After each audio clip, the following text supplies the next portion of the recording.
Vamos ler 2 Crônicas, capítulo 1. Salomão oferece sacrifícios. E Salomão, filho de Davi, se esforçou no seu reino, e o Senhor seu Deus era com ele e o magnificou grandemente. E falou Salomão a todo o Israel, aos capitães dos milhares e das centenas, e aos juízes e a todos os príncipes em todo o Israel, chefes dos pais. E foram Salomão e toda a congregação com ele ao alto que estava em Gibeão, porque ali estava a tenda da congregação de Deus, que Moisés, servo do Senhor, tinha feito no deserto. Mas Davi tinha feito subir a arca de Deus de Quiriate-Jearim ao lugar que Davi lhe tinha preparado, porque ele tinha armado uma tenda em Jerusalém. Também o altar de cobre que tinha feito Bezalel, filho de Uri, filho de Ur, estava ali diante do tabernáculo do Senhor. E Salomão e a congregação o visitavam. E Salomão ofereceu ali sacrifícios perante o Senhor, sobre o altar de cobre que estava na tenda da congregação, e ofereceu também ele 1000 holocaustos. Salomão pede a Deus sabedoria. Versículo 7. Naquela mesma noite, Deus apareceu a Salomão e disse-lhe: Pede o que quiseres que eu te dê. E Salomão disse a Deus: Tu usaste de grande beneficência com Davi, meu pai, e a mim me fizeste rei em seu lugar. Agora, pois, ó Senhor Deus, confirme-se a tua palavra dada a Davi, meu pai, porque tu me fizeste rei sobre um povo numeroso como o pó da terra. Dai-me, pois, agora sabedoria e conhecimento, para que possa sair e entrar perante este povo, porque quem poderia julgar a este teu tão grande povo? Então Deus disse a Salomão: Porquanto houve isso no teu coração, e não pediste riquezas, fazenda ou honra, nem a morte dos que te aborrecem, nem tampouco pediste muitos dias de vida, mas pediste para ti sabedoria e conhecimento, para poderes julgar a meu povo, sobre o qual te pus rei, sabedoria e conhecimento te são dados, e te darei riquezas, e fazenda, e honra, qual nenhum rei antes de ti teve, e depois de ti tal não haverá. As forças e as riquezas de Salomão. Versículo 13. Assim Salomão veio a Jerusalém, do alto que está em Gibeão, de diante da tenda da congregação, e reinou sobre Israel. E Salomão ajuntou carros e cavaleiros, e teve 1.400 carros e 12.000 cavaleiros, e pô-los nas cidades dos carros e junto ao rei em Jerusalém. E fez o rei o que houvesse ouro e prata em Jerusalém, como pedras e cedros em tanta abundância, como figueiras bravas que há pelas campinas, e os cavalos que tinha Salomão se traziam do Egito.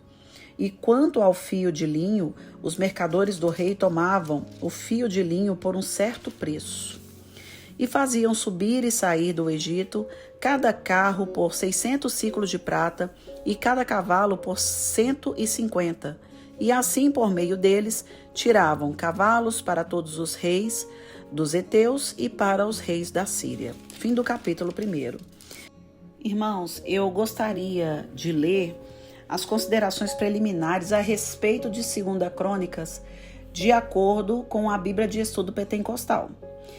Então, antes de ler as considerações preliminares, porque estamos iniciando a leitura de 2 Crônicas hoje, e eu sempre gosto de trazer um pouquinho da história para nós compreendermos a leitura, daqui para frente, é que o livro de 2 Crônicas provavelmente pode ter sido escrito por Esdras, e o tema é adoração verdadeira, avivamento e reforma.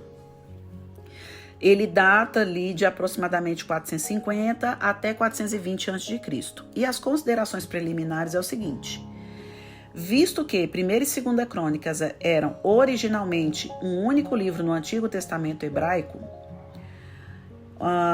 o contexto histórico de 2 Crônicas abrange o mesmo período de história de 1ª e 2ª Reis, a saber, o reinado de Salomão, que foi de 971 a 931 a.C., e o reino dividido, que aconteceu em 930 a 586 a.C. Diferentemente de 1ª e 2ª Reis, que seguem a história das duas partes do reino dividido, 2ª Crônicas focaliza exclusivamente o destino de Judá. O escritor considera Judá, o reino do sul, como o fluxo principal da história da redenção de Israel, posto que o templo de Jerusalém permaneceu como centro da verdadeira adoração a Deus e seus reis eram descendentes de Davi e Judá, a tribo predominantemente entre os judeus que voltaram e reconstruíram Jerusalém e o templo.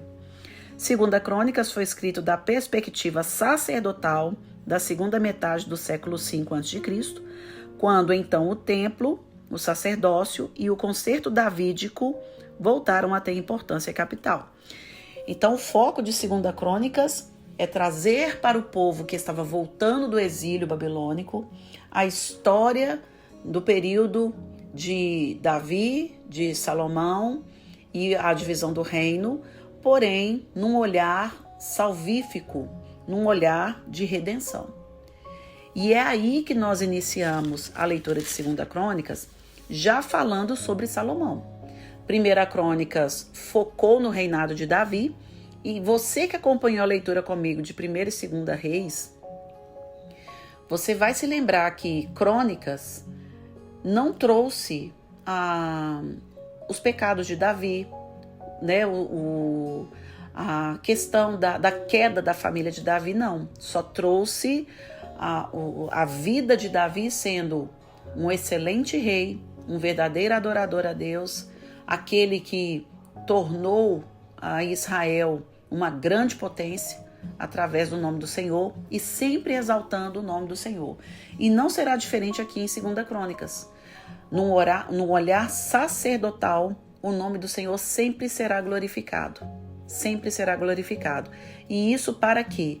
Para que aqueles que estavam vindo do exílio babilônico, que a maioria nasceu na Babilônia, porque o exílio durou 70 anos, para que estas pessoas conhecessem a Deus, para que eles pudessem ter uma transformação, uma reconstrução.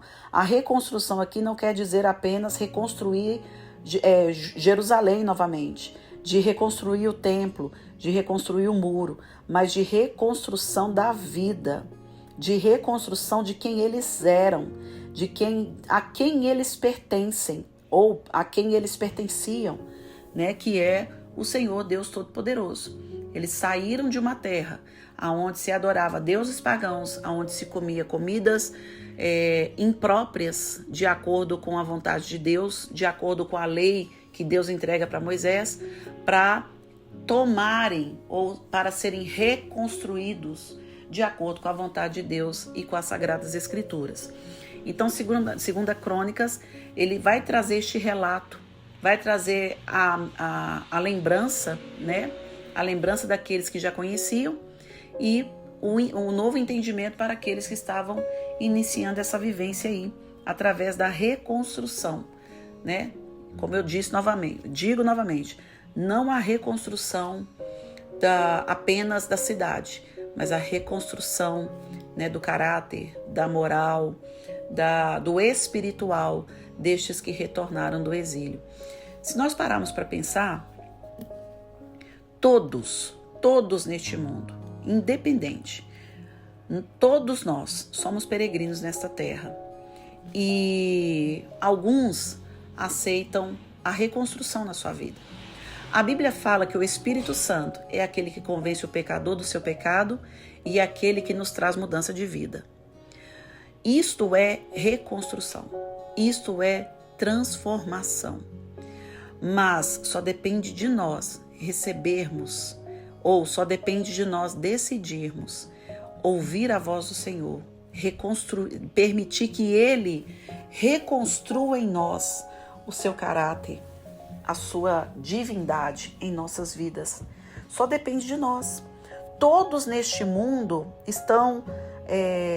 têm a oportunidade ou estão sujeitos a isso, mas só depende de nós, ou né, da humanidade. Só depende das pessoas acreditarem que há um Deus poderoso que pode transformar as nossas vidas, que pode nos mudar, que pode nos beneficiar com a sua palavra, uma palavra que nos motiva, uma palavra de salvação, uma palavra que faz com que nós tenhamos um direcionamento.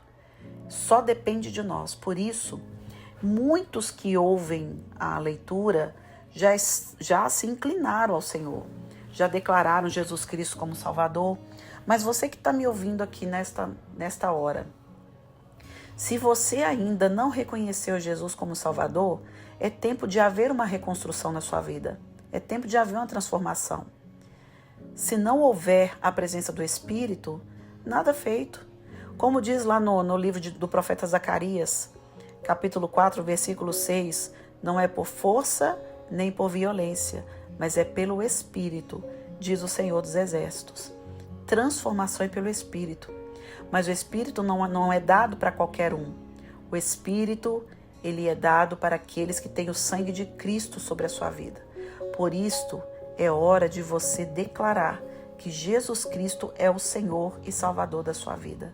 Para que haja uma reconstrução, para que haja uma entrega, para que você deixe de ser simplesmente uma criatura condenada à morte eterna e passe a ser agora filho e co-herdeiro junto com Cristo.